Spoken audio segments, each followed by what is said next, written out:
situation whereby one group will speak, others will listen, they are not capable of replying, then we don't have a country.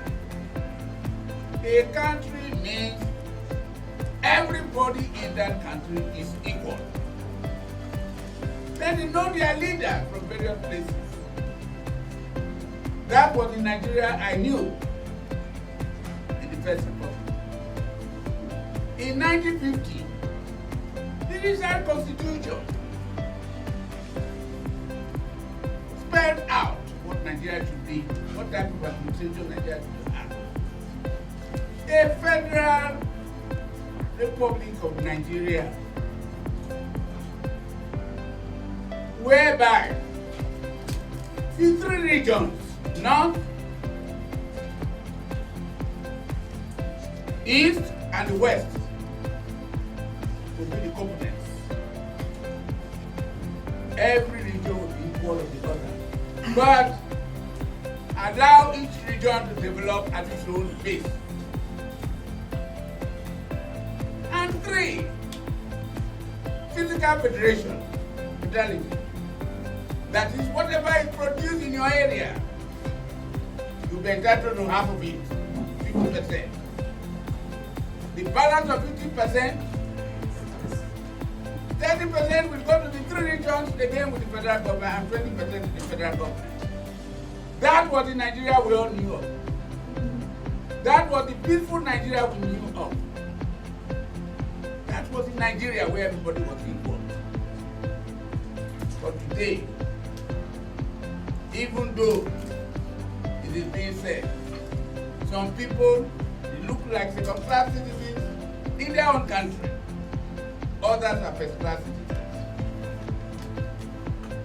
This is what we fought with the South Africans, Mandela, to free the Africans.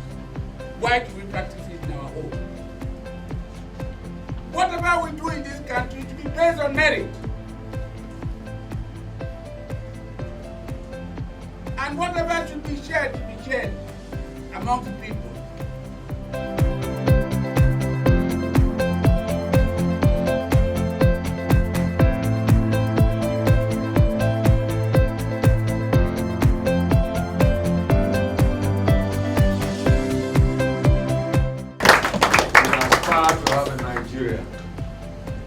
Every part of this country feels a sense of belonging. We aspire to have a Nigeria where the people of Nigeria participate in crafting the constitution by which they are governed. We aspire to have a Nigeria in which those coming after us will enjoy a better standard of living than we enjoy in our time. When I went to primary school, I went to a public school. My classmate was Peter Enejere. My father was a member of the Eastern Nigerian House of Assembly and a parliamentary secretary at that time before he became a minister. In other words, he was a junior minister. Peter Enejere was the junior brother of James Enejere, my father's brother. There was no school for the minister's son and another school for the driver's son. When I went to secondary school, two of my classmates were recipients of my father's scholarship. They beat me in physics, mathematics, chemistry, biology, and in mathematics. I beat them in English language, English literature, and Bible. But because the subjects they beat me in were objective, the ones I beat them in were normative subjective. Their positions in class were higher than mine. And so my dad gave me a very big knock and told me that those whose fathers answered him, sir, I would answer them, sir. And it fired my competitive spirit because the secondary school was a tabula rasa. It was a clean slate. The only qualification for getting there was your intellectual ability. Now, when I was in university, I had 2 scholarships.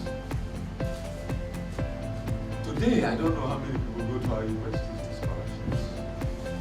It is important to us that in a democracy, we must reflect the thinking of the people. Our governance must be a reflection of our aspirations, our wishes, and our desires. We are not politicians.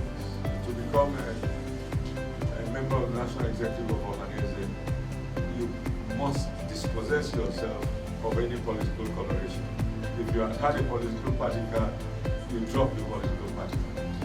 So I can then speak authoritatively on behalf of people who are in all political colorations as to what the basic Igbo man stands for. You in the press already know that we feel discriminated against. We do not feel that we are equal members of this federation. I have enunciated the characteristics. But just for your benefit before you leave, we belong to a country where every region of this country has more than 5 states, but we are the only ones who have 5 states. Notwithstanding conclusions of various constitutional conferences, we are still left a minority. When I listen to speeches made by the likes of the Emir of Kano about an agreement to keep us down because we went to war, I wonder when the war will ever end and when that agreement will be repealed. You know that all the security services of this country, none is headed by an Igbo. We are not chief of army staff. We are not chief of naval staff. We are not chief of air staff. We are not head of immigration. We are not head of customs. We are not head of state security service. We are not head of national intelligence agency. We are not inspector general of police. We are not head of road safety. We are not head of civil defense. Consequently, the average Igbo man feels not trusted enough to be put in charge of the security services in our country. I don't want to talk about infrastructure because it appears that there have been such a cumulative neglect that the rest of Nigeria is now becoming like Igbo in terms of the inability to move through our roads comfortably. Our children are very obviously agitated by our present circumstance. And if to be a father in Igbo land is to live in fear, our children don't want to be part of this film anymore because they feel that we are second-class citizens and they feel that their parents are incapable of standing up for them. Consequently, they want to go back to this. They want to seek self-determination. They want a Biafra state. Because those of us who are their parents have seen war before.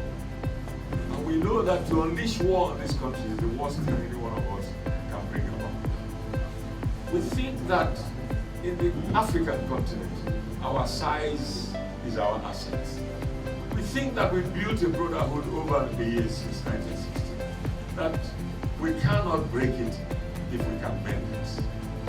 Consequently, we have to put our heads together and find a federal structure, a constitutional structure, which gives every part of this country satisfaction. I do that in the weeks, months ahead, the sociocultural organizations in this country will come together, put their heads together, and seek an end to an impending catastrophe.